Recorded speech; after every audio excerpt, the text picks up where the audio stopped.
Om Om Om Sahana Bhavatu Sahano Bhunaktu Saha Viryam Karavavahai Tejasvinavadhitamastu Ma Vitvishavahai.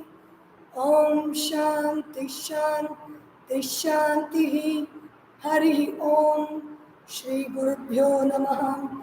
Hari Om Samasta Jana Kalyani Niratam Karunamayam Namami Chinmayam Devam Sadgurum Brahma Vitvaram.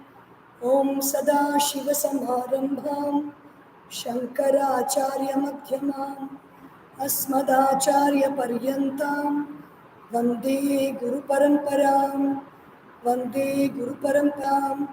Om Gam Ganapataye Namaha. Om Sam Saraswatyai Namaha. Om Gam Gurubhyo Namaha. Hari Om. In the 19th episode of Prashnottari Ratna Malika, we saw of Vision of Vedanta. We began with this text called Prashnottari Ratna Malika, a question and answer sequel between Guru and Shishya, written by Sri Adi Sankaracharya. This Prashnottari Ratna Malika talks about in what all ways we can keep our mind pure so that we are able to make it a fit vehicle to achieve the highest reality, to walk the path of the highest reality. So in the first verse it was, I'm submerged in this ocean of samsara. What is it that I can hold on to? And the answer is Vishvesha Pada Ambuja Dirghanauka.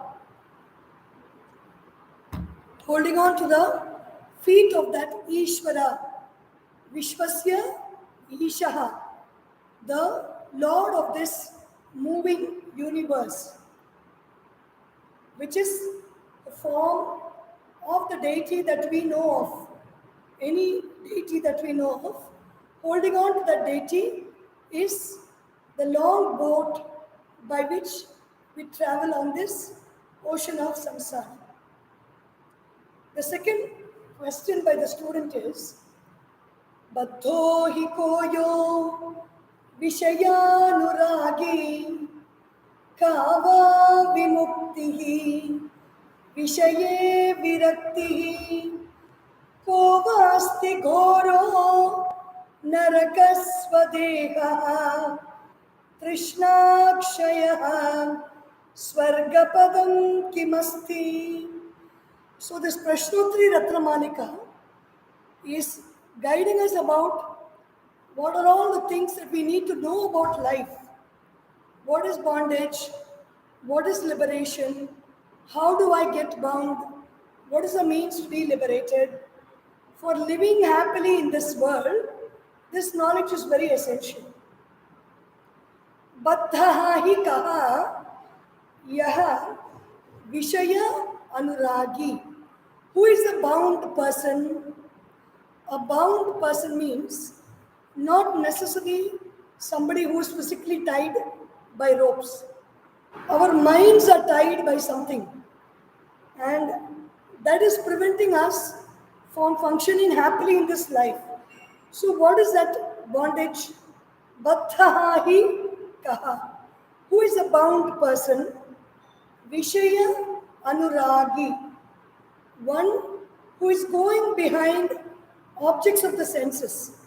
So what are the objects of the senses? The object of sight, the object of hearing, the object of smelling, the object of tasting, and the object of touching. The object of sight means the forms we see, the light, colors, and forms we see.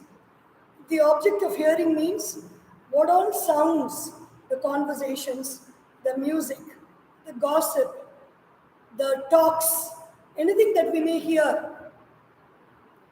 The object of smelling is all the smells that we experience. The object of the tongue is the taste, all the different types of tastes that we experience. The object of the skin is all the different types of physical pleasures that we experience through the skin. All these five cause bondage. When we experience something good, we are actually thinking about that. We like it or we dislike it. When we like it, also we are bound. When we hate it, also we are bound to that. When we like the object of the sense, suppose I like a particular form, I go on thinking about that. And the Bhagavad Gita says very clearly, when we think about an object, what happens to us? The ladder of fall. Dhyayato vishayan pumsaha sangasteshu pajayate. I'm thinking about an object. I'm going on meditating on that object, thinking. I get an attach. This is I, and this is the object. The object is here. I'm going on thinking about the object. As I think, I move closer to the object. The object also moves closer to me. Dhyayato vishayan pumsaha sangasteshu pajayate. Sangha happens. Sangha means I am attached to this object of form. Myself and the object get attached. Sangat, what happens due to the attachment? Sangat, sanjayate kamaha. Desire happens. Kam, when desire happens, some other object is coming in the way. Some other object is being sent to split this object and me. Sangat, sanjayate kamaha. Kamat, krodho bijayate. I get angry. I get angry at the interference. Krodhat, when I get angry at the interfering object. Some moha. This self of me is confused. Mohat, some mohat, smriti vibramaham. Smriti vibramaha. I become very agitated. I become very confused. And because of that, I lose clarity of thought. I lose clarity about this object I desired is there. But something has come in between. I get angry at that obstacle. Because I get angry, I'm confused.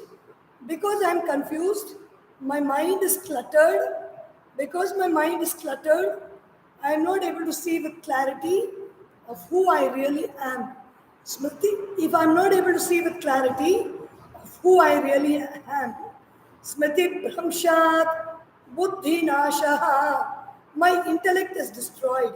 My intellect is destroyed means I need that intellectual power to be coordinated to take the right decisions.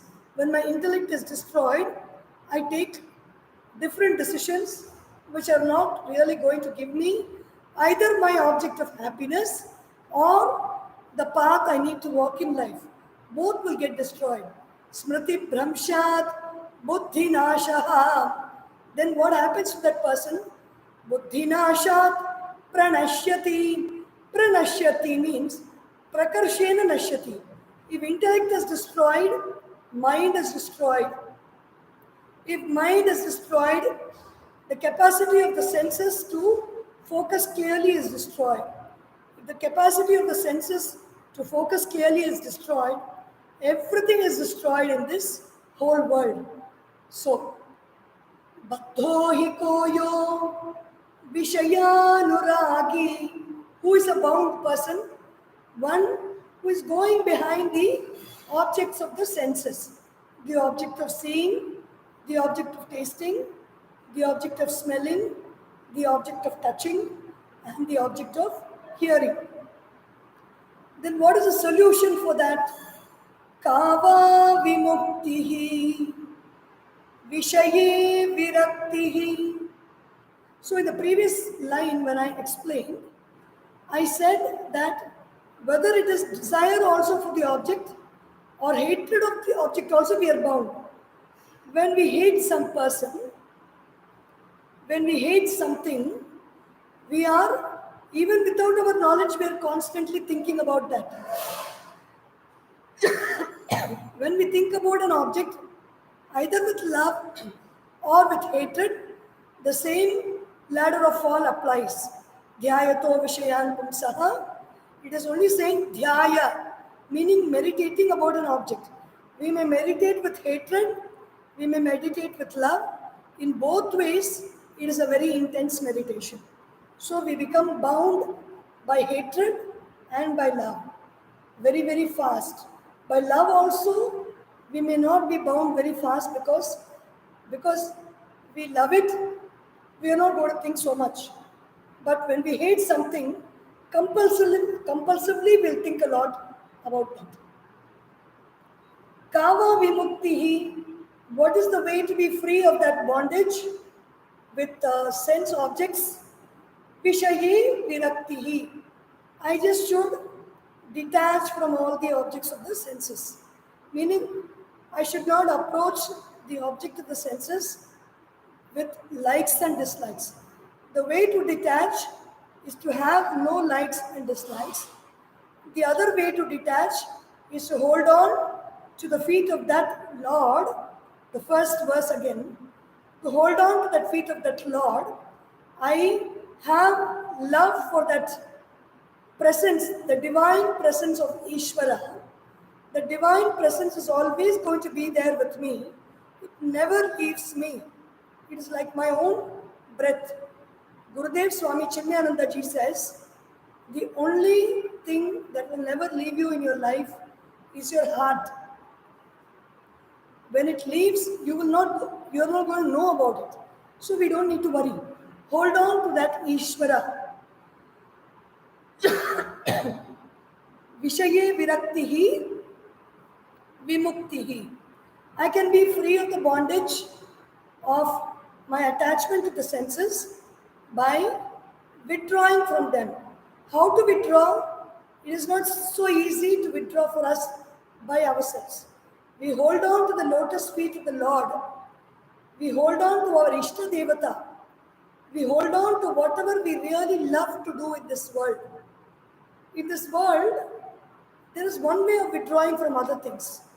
Every time we do something, we think something, we say something, continuously focus on what you love. Focus on what you love means what is good, what is uplifting, focus on that. The mind will easily withdraw from everything else. Vishaye viraktihi. The third line, ko va asti ghoraha narakaha. What is the Gora Naraka? The Naraka means space. Nara means human. Human space. Rajasic, human space. It is called Naraka.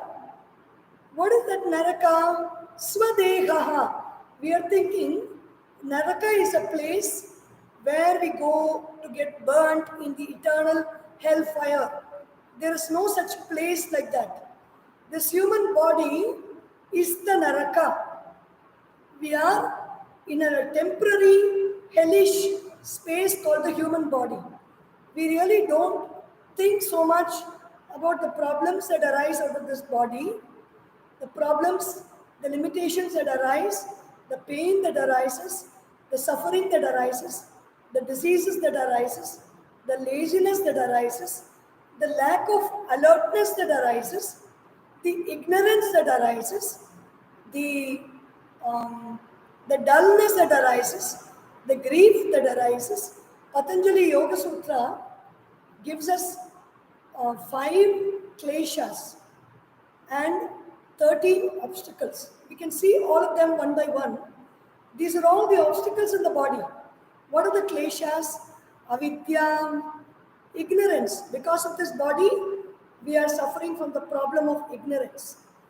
Because we suffer from the problem of ignorance, we have asmita. Asmita means I.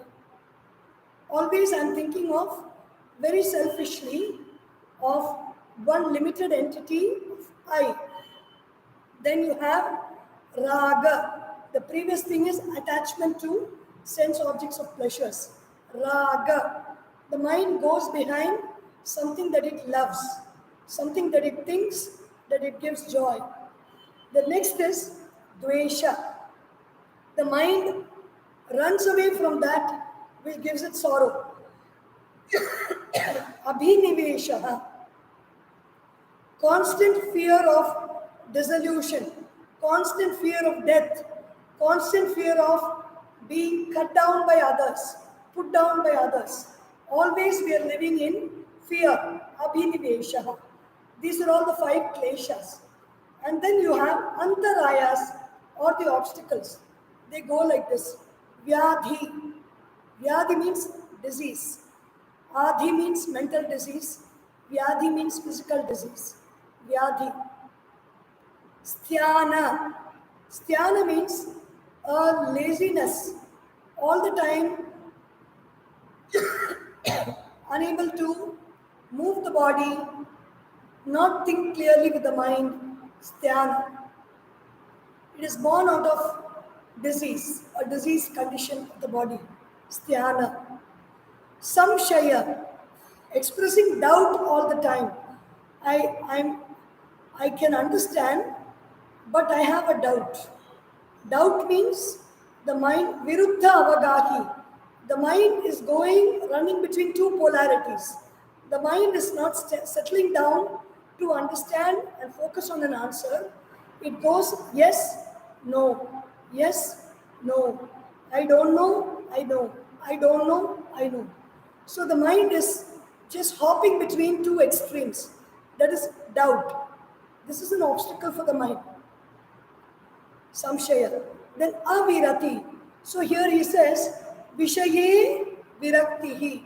When we know the objects of the senses are not going to give us permanent joy, still we hold on to the objects of the senses, thinking that they're going to give us some joy at some point of time. Avirati means it is an obstacle in the mind. How much ever I know that it is not going to give me joy, I am not able to withdraw from them. Then alasya. Alasya is a kind of postponement, procrastination, because at this moment I don't want to live life fully. I postpone everything for the future. Basically laziness. Alasya.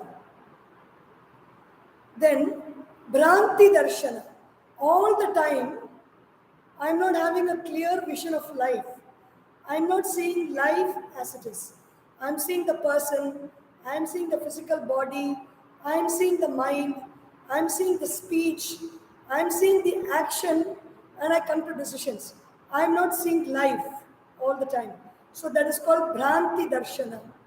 Then Pramada. Pramada means there are certain methods and techniques which I practice on a day-to-day basis, and I do sadhana, I will improve myself in life.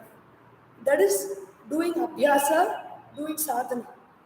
Pramada means I do not want to do any sadhana. What's a big deal?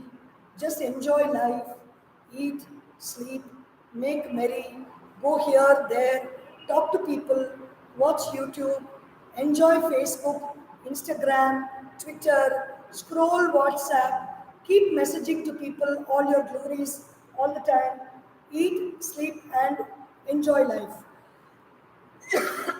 Pramada means not giving time to do sadhanas, yoga sadhana, or any spiritual sadhana. Convincing yourself that they are not of any use, and then just relaxing the whole day without doing anything. Pramada, Bhranti Darshana. So we've seen Bhranti Darshana. Then Alapta Bhumikatva. I'm not able to achieve any steady platform in life. I try something, I drop it. The next 4 days I enjoy, and then I try to do something. I'm not able to achieve a steady success in anything. Alapta Bhumikatva. Even if I achieve some steady success, I become very vainglorious and I drop the practice and I go back to the previous position. There is anavasti tatvani. Even if I achieve something, I'm not able to stay steadily there. I keep shaking and I drop it completely and I fall back to my previous condition. So these are all the 9 antarayas, and then you have the 4 conditions of mind which go along with this. They are dukkha, or a sorrowful and gloomy state of mind. Sorry, not gloomy state of mind. Dukkha is suffering and hurting because of the condition of the body, or the vyadhi, of the diseases in the body. Daurmanasya is the the not cheerful state of mind. The mind is very dull. The mind is very grumpy. Such a person, even if they have everything in their life, they will always be having a long face, and they will not interact with anybody. Even if somebody says Hari Om, they will close their eyes, mouth, and look the other way. So this is Daurmanasya, not responding properly to the world, because in your mind you are not very cheerful. Then Angame Jayatva, constantly shaking the body, moving back and forth, shaking the legs, twisting the hands, turning and doing all this, wasting energy by physically moving the body too much. Angame Jayatva, and then wasting a lot of energy by restlessness of the breathing. Shwasa, prashwasaha, the restlessness of breath. So these are all the yoga antarayas. And how will these yoga antarayas be removed? By ekatattva abhyasaha. Take up one sublime truth, one sublime thought, one sublime concept, or one sublime personality, living or who has gone, or a god, or a guru, and then meditate on that constantly. We will conquer these obstacles. Kava vimuktihi vishaye viraktihi. Taking our mind off these objects, sense objects, or searching for pleasure in the world through sense objects and focusing on something sublime, viraktihi. And then what else do you have? The third thing is kova asti ghora narakaha. What is the ghora naraka? Is this body. This body which has all these impediments in it is a naraka. So when you think that if you do many wrong deeds in this earth, so you will go to naraka, what does it mean? You will take birth in another body, another human body. So how does this happen? There are many books of past life regression by great medical doctors like Dr. Brian Weiss, he's a psychiatrist, and Dr. Michael Newton, he is also a psychiatrist, who have written many books on what happens to people after they die, where they go and what they do. So they describe something called the astral plane. Of course, all this is there in our Shastras, but we always like our Shastras and the knowledge that we have to come through these modern day books of scientists and researchers. So what do the researchers say?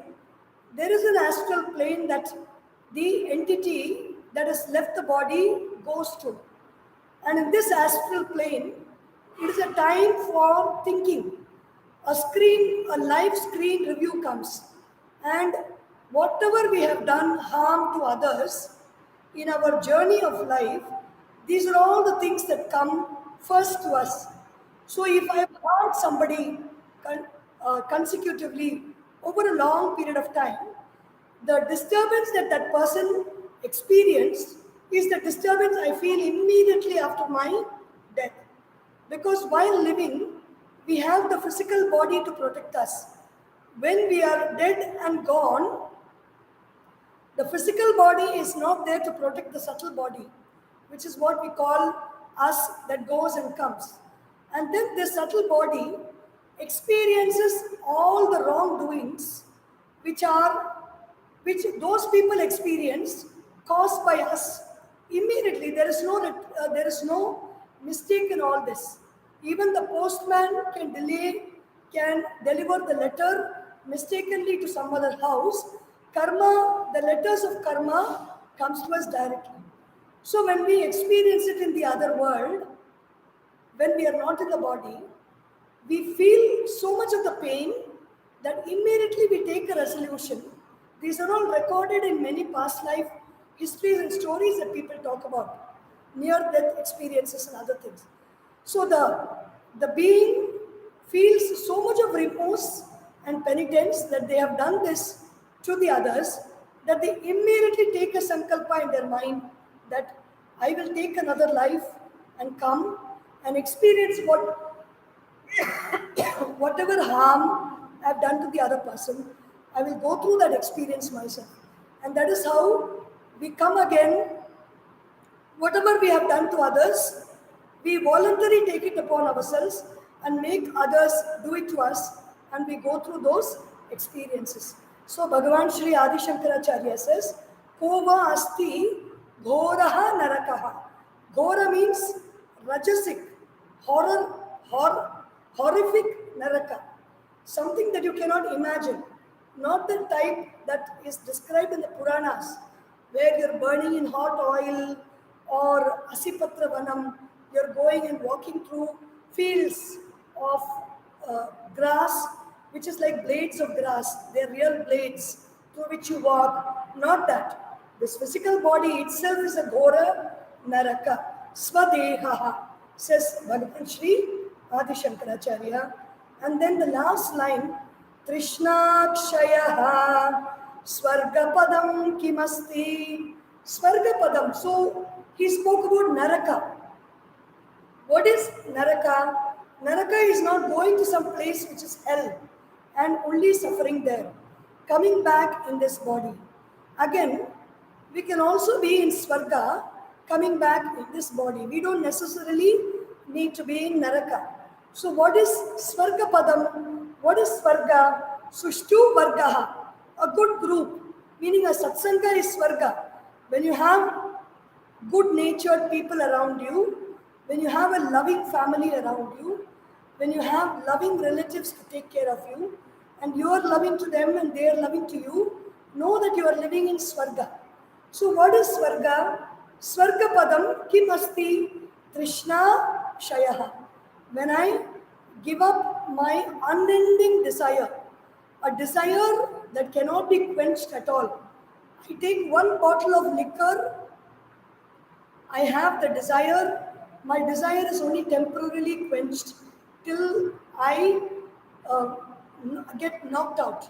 Then next day, again I can go for that one bottle of liquor, because the desire is not fulfilled. By fulfilling the desire, even in the Mahabharata says, fulfilling a desire is like pouring ghee into fire. The more and more ghee you pour into fire, the more and more the fire will burn brightly and it is not going to get quenched. In the same way, if I desire for some object, if I go on try to fulfill that desire by enjoying that object, I am not going to fulfill my desire. So if I want to be happy, if I want to have happy experiences around me, if I want to have pleasurable experiences around me, then I should give up Krishna. Krishna sounds like Krishna, but it is not the same like Krishna. Krishna is the name of that Bhagavan. Krishna is the Sanskrit word for unquenched thirst. Thirst for object, thirst for people, thirst for situations and circumstances that can never be quenched is called Trishna. When the Trishna is destroyed, Shayaha, there is no thirst to go again and again after something that I enjoy. In fact, all these verses are all talking about not going behind sense objects of pleasures, sense objects of seeing, hearing, tasting, smelling, touching. We quench the desire. Krishna Kshaya means even if physically I don't see, hear, taste, smell, and touch, I don't go behind those objects. Inside me, there is a desire that keeps prompting me to go again and again and again. When that desire is destroyed completely, how is that desire destroyed? Bhagavatam says, Asankalpat Jayet Kamaha. Whenever we desire an object, we just say, for example, chocolate. I love chocolate. We love eating chocolate. Why do we love chocolate? We love chocolate because of that one sentence in our mind. It is as simple as that. Conquering a desire is as simple as that. You can substitute chocolate with ice cream, with person, human being, with an object, with whiskey, brandy, with cinema, with drama, with entertainment, enjoyment, wanting to buy vehicles, wanting to travel around the world. It is only that sankalpa. I love chocolate. Then you start cutting out those words from your mind. How do you cut out those words from your mind? By reasoning. Okay, who is the I? The I is the self. Then what is love? Love is a very beautiful emotion. I is the self. Love is the emotion. Chocolate is the object. So dealing the object, focus on love, which is a beautiful emotion, which is love for God, and then focus on the I, who is the one who is loving that God. Constantly, when you practice it, the sankalpa is gone out of your mind, and the desire for chocolate is not there. When chocolate comes, you are enjoying it, you are eating it, you are sharing it with everybody. When it doesn't come, there is no desire to get it. Even when you are not able to get it, you don't strive to get it because the sankalpa is not there in the mind. Rasavarjam rasopyasya param drishtva nivartate. Rasavarjam means when that desire itself has gone inside, param drishtva, because the person has seen the supreme self within. The desire for some little object has gone. When the mother is making very tasty food and very nice snacks also at home and constantly feeding you with a lot of love, there is no desire to go to some chat shop on the road where there's swarm of flies around and go and eat that. We are not going to have that desire at all because that desire is not there inside us. We are very fulfilled already. We are not going to really eat something that is not good for our health. So these are the four lines, four questions and answers that Sri Adi Sankaracharya talks with his disciple. We will look at the third question next week. Om Sarvesham Swastir Bhavatu Sarvesham Shantir Bhavatu Sarvesham Purnam Bhavatu Sarvesham Mangalam Bhavatu Sarve Bhavantu Sukhinah Sarve Santu Niramayah Sarve Bhadrani Pashyantu Ma Kasyit Dukkha Bhag Bhavet Om Asatoma Sadgamaya Tamasorma Jyotirgamaya Mrityorma Amritam Gamaya Om Purnamadav Purnamidam Purnat Purnamudachyate Purnasya Purnamadaya Purnameva Vashishyate Om Shanti Shanti Shanti Harihi Om Shri Gurubhyo Namaha Harihi Om बोलिए श्री सद्गुरुनाथ महाराज की जय। हर नमः पार्वती पतये हर हर महादेव हरि।